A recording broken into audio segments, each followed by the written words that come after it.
Bismillahirrahmanirrahim. Assalamualaikum warahmatullahi wabarakatuh. Selamat pagi teman-teman. Berjumpa lagi dengan Ibu dalam pelajaran sosiologi. Kita berjumpa setelah liburan semester, tepatnya di kelas 12. Gimana kabar kalian? Selama liburan semester, menyenangkan bukan? Oke, kurang panjang ya.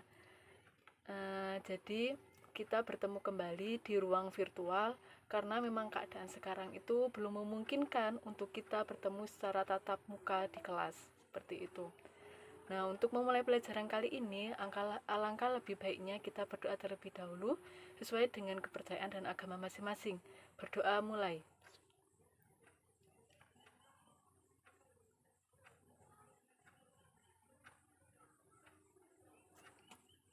Selesai. Baik. Untuk mengecek kehadiran kalian pada pembelajaran pertama ini, Ibu akan mengabsen kalian terlebih dahulu. Apakah kalian masuk semua? Atau masih ada yang liburan seperti itu? Absen pertama, Muhammad Hasham hadir. Risalah Devi Anugrah hadir. Oke. Novian Puji Ananto hadir. Oke. Iksak Sabilillah hadir. Oke. Arsyan Fahrul Wicaksono hadir. Oke. Cindy Nirmala Putri hadir. Oke. Wiransa Alam Maulidiva hadir. Halo, apakah hadir? Oke, hadir. Selanjutnya Agus Prasetyo hadir. Oke. Zubirda Tipakau hadir. Oke. Dan yang terakhir adalah Welmince Antonia, apakah hadir? Oke, hadir semua ya. Jadi alhamdulillah pada pertemuan pertama walaupun tatap muka kalian hadir semua. Jadi di sini pada pertemuan pertama ini kita ringan-ringan saja, di mana Ibu akan menyampaikan terkait dengan materi perubahan sosial dalam masyarakat. Itu ada di KD 3.1 dan 4.1. Baik, sebelum kita masuk pada materi, Ibu akan menyampaikan terlebih dahulu rancangan pelaksanaan pembelajaran pada hari ini. Akan dibagi menjadi 4 bagian. Yang pertama adalah 3.1.1 itu menjelaskan konsep perubahan sosial dalam masyarakat. 3.1.2 itu adalah mengidentifikasi bentuk-bentuk perubahan sosial dalam masyarakat. 3.1.3 adalah mengidentifikasi faktor-faktor perubahan sosial dalam masyarakat.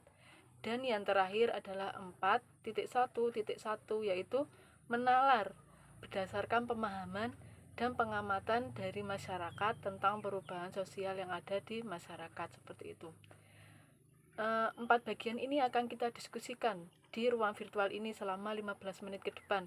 Kita akan tanya jawab, kita akan membahas terkait dengan contoh, faktor-faktor, serta beberapa materi yang akan Ibu sampaikan nantinya. Yuk, refleksikan dirimu sebelum kita mulai belajar.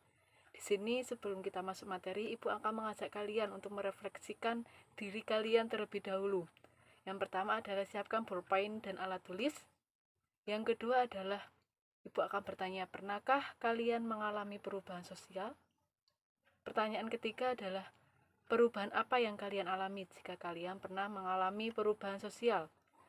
Lalu pertanyaan terakhir adalah, seberapa besar perubahan itu berpengaruh pada kehidupan kalian sampai saat ini? Kalian bisa melihat ke dalam diri kalian, lalu ceritakan apa yang sebenarnya terjadi dan perubahan apa saja yang pernah kalian alami. Nanti Ibu akan tanyakan hal ini di akhir pertemuan seperti itu. Jadi siapkan pulpen sama alat tulis. Oke? Baik. Setelah Ibu merefleksikan kalian untuk bercerita tentang perubahan yang terjadi pada diri kalian, Ibu akan langsung masuk ke dalam materi.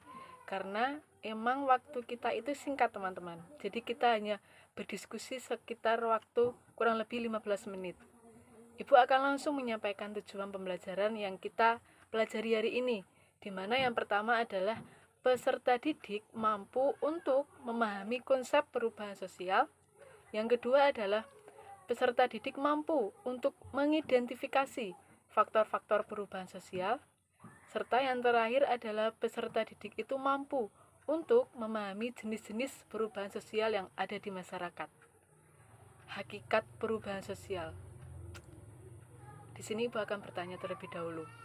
Apakah kalian tahu apa itu perubahan sosial? Ada yang tahu?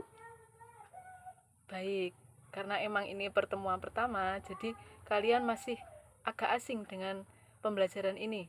Mari kita amati gambar berikut untuk mengasah pemahaman kalian terkait dengan perubahan sosial dan materi yang akan Ibu sampaikan hari ini. Ada yang tahu itu gambar toko siapa? Ada yang mau menebak? Oke, silahkan Cindy menebak. Ya. Iya, benar sekali.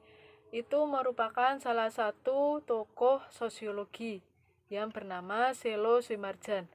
Di sini Selo Soemarjan berpendapat bahwa perubahan sosial merupakan perubahan yang terjadi di lembaga-lembaga kemasyarakatan di dalam suatu masyarakat yang mempengaruhi sistem sosial, termasuk dalam nilai, sikap, dan perilaku di antara kelompok-kelompok masyarakat. Untuk memahami definisi ini, Ibu sudah memberikan 3 gambaran tentang fenomena perubahan sosial di masyarakat.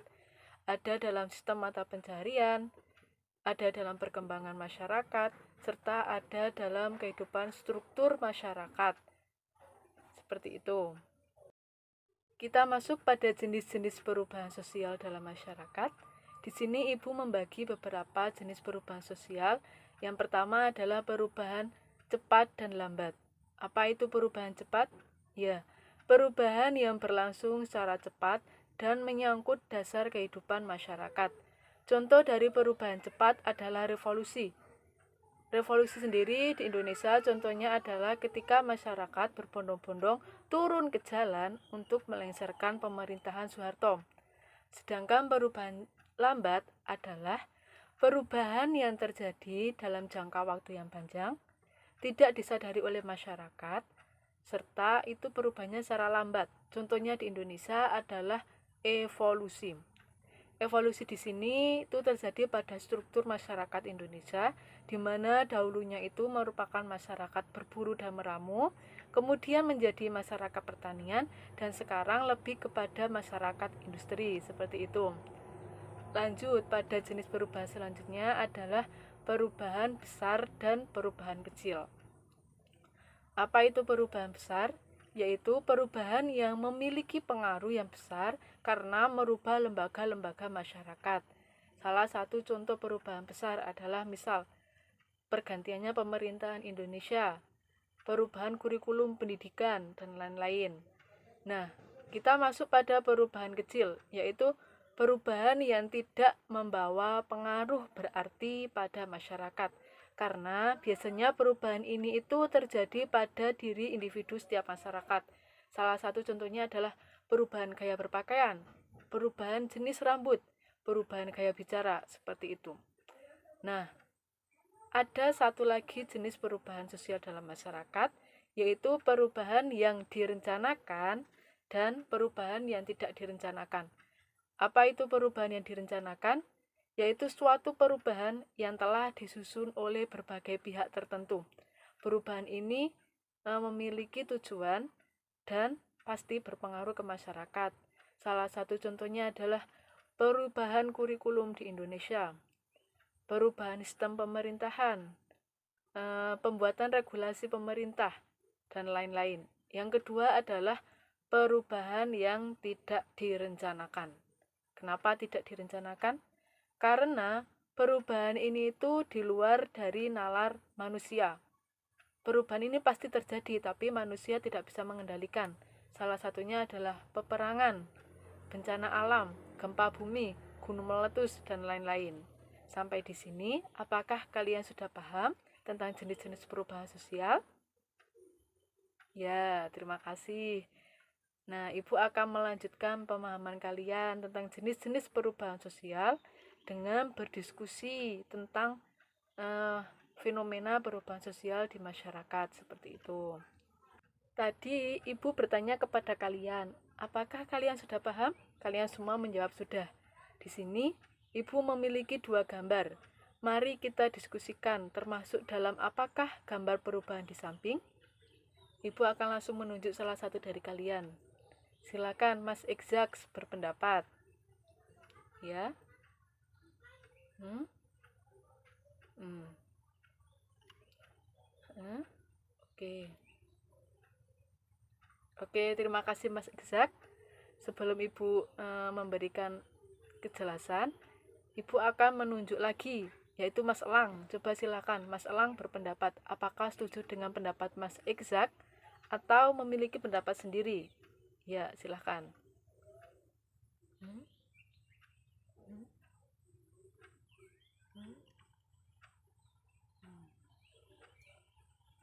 Oke, terima kasih kepada Mas Iksak dan Mas Elang. Dua-duanya tidak ada yang salah, tapi di sini Ibu akan menjelaskan benar yang dikatakan oleh Mas Iksak dan Mas Elang. Yang pertama adalah contoh perubahan yang tidak direncanakan. Karena perubahan ini itu tidak bisa dihindarkan. Ketika produksi dari alat transportasi semakin melunjak, maka kemacetan pun akan mengikutinya, seperti itu. Dan yang kedua, Mas Iksak menjawab tentang perubahan yang direncanakan, sedangkan Mas Elang menjawab tentang perubahan besar. Nah, di sini itu termasuk dalam perubahan yang direncanakan, yaitu perubahan tentang alat-alat pertanian. Traktor, yang awalnya masyarakat lebih kepada hewan ternak untuk membajak sawahnya, sekarang sudah ada mesin traktor untuk membantu pekerjaan manusia. Itu direncanakan. Tujuannya untuk membantu pekerjaan manusia, seperti itu. Sedangkan kalau perubahan besar tadi itu kan perubahan yang merubah semua struktur masyarakat. Nah, oke, paham? Ya, terima kasih. Kita sudah masuk pada sesi akhir diskusi, di mana di sini jika ada pertanyaan, mari kita diskusikan. Oke. Ya, silakan. Ada yang mau bertanya? Oke, jika tidak ada, karena emang waktunya ini sudah hampir habis, Ibu memberikan informasi tambahan untuk pertemuan minggu depan. Kita akan membahas tentang dampak perubahan sosial yang terjadi di masyarakat. Tugas kalian itu mencari referensi terkait materi tersebut yang akan menjadi bahan diskusi kita di minggu depan. Seperti itu. Iya, bebas referensi dari manapun, nggak harus terpaku dari buku. Ya, itu menjadi bahan diskusi kita di pertemuan kedua nanti. Sebelum Ibu menutup, sesuai dengan permintaan Ibu di depan, silahkan yang mau bercerita tentang refleksi dari perubahan yang tadi Ibu sampaikan di depan. Perubahan apa yang terjadi dalam diri kalian, dan seberapa besar pengaruh perubahan itu pada kehidupan diri kalian. Seperti itu. Ya, monggo silahkan. Mas Iksak, kalau mau berpendapat.